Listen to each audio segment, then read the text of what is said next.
ग्राम खंडोली तुसीपुरा साला पर श्री राम मंदिर का हुआ शिलान्यास। मध्य प्रदेश शासन के ऊर्जा मंत्री श्री प्रद्युम्न सिंह तोमर, कृषि मंत्री श्री ऐदल सिंह कंसाना जी के सुपुत्र राहुल कंसाना व पूर्व मंत्री व पूर्व विधायक रघुराज सिंह कंसाना और महाराज जी श्री श्री 1008 मोहर दास जी व कई भक्तगण और साधु संत रहे उपस्थित। यह आश्रम मुरली दास महाराज जी के नाम से भी जाना जाता है। बताते हैं कि मुरली दास महाराज जी के 360 चेले थे। यह सभी चेले तपोवन वाले थे।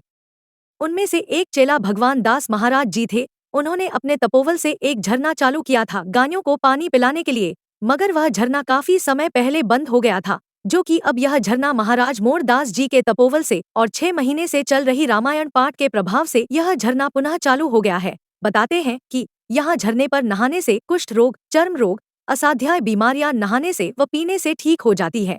मुरैना से जिला संवाददाता राम सेवक राठौर की रिपोर्ट। अपने सहयोगी मित्र रंजीत ठाकुर साहब से कहूँगा कि थोड़ा सा नज़ारा दिखाएं मंदिर के साइड में। मुरलीदास महाराज जी के नाम से यहाँ ये प्रसिद्ध है।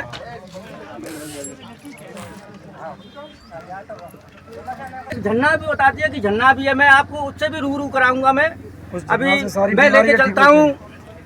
यहाँ के ग्रामवासी हैं हमारे प्रताप भाई साहब, उनसे मैं बात करता हूँ।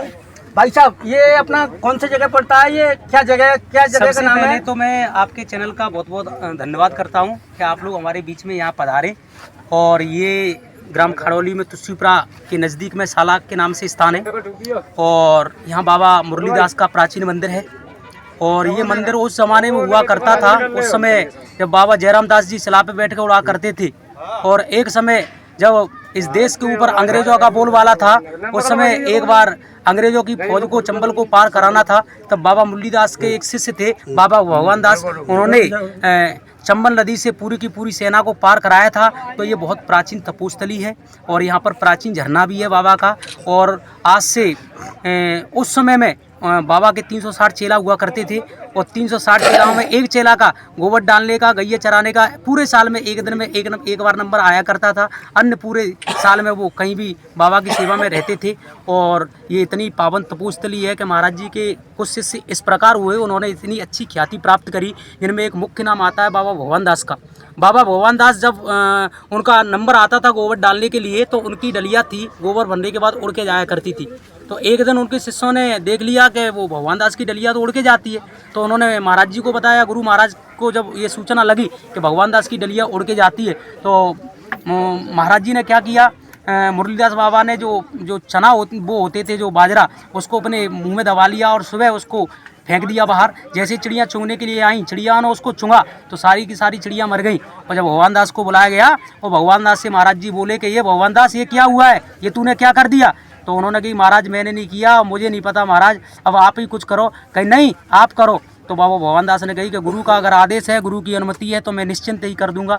तो जैसे ही उन्होंने अनुमति दी, तो बाबा भगवान दास ने ऐसे ताली बजाई। जैसे ही ताली को बजाया गया, सारी की सारी चिड़ियाँ उड़ करके आसमान को छूने लगी, आसमान में उड़ गई।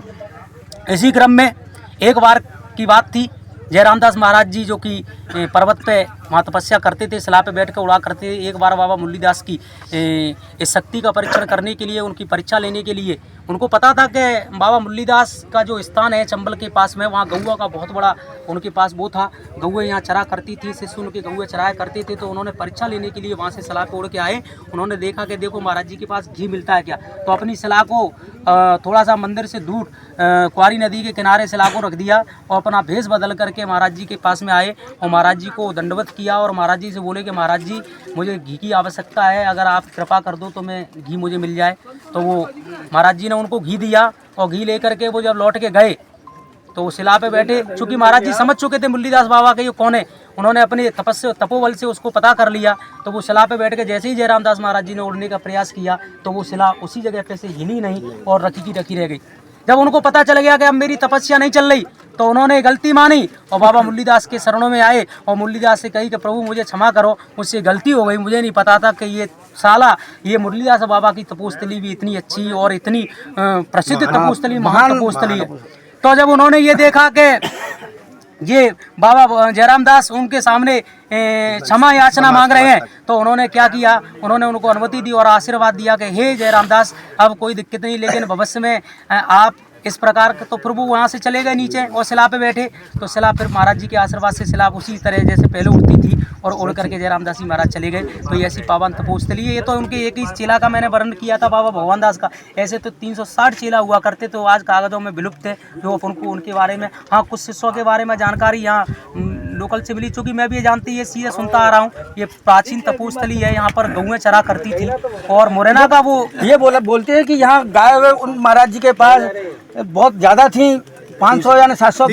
बिल्कुल इतनी गायें हुआ करती थी, इतनी गायें थी उस जमाने में ही, इतनी महाराज जी की गायें थी कि यहाँ सामने चंबल नदी से ऊपर यहाँ नहर के नीचे महाराज जी का एक झरना है, बहुत प्राचीन झरना है जो आज भी इस प्रकार झरना है। झरना शायद बोलते हैं कि किसी तपभूमि बिल्कुल वो एक बार भगवान दास जी महाराज का जब नंबर आया था गायों को चराने के लिए, तो सारे शिष्य गौओं को चंबल में पानी पिलाने के लिए ले जा करते थे, लेकिन जब नंबर बाबा भगवान दास का आया था तो भगवान दास ने अपनी लाठी को गाड़ दिया जमीन में और वहीं से पानी की धारा बहने लगी। वो धारा कुछ समय यहाँ पर क्या हुआ, कुछ समय जब संत यहाँ नहीं थे, ये वीरान पूरी तरह प्रांगण पड़ा हुआ था, तो उस धारा में भी थोड़ी सी कमी आई। और अब जब पुनः यहाँ अखंड रामायण का पाठ चालू इन संत महात्माओं के सहयोग से हुआ है, इन्होंने जब किया है तो वो धारा पुनः प्रारंभ हो गई और आज भी चंबल की वो जो धारा है, जिस चंबल की धारा को बढ़ाने का कार्य कर रही है, बड़ी अच्छी निर्मल धारा है और उसका पानी भी इतना पवित्र है कि एक बार अगर कोई पानी से पी करके और या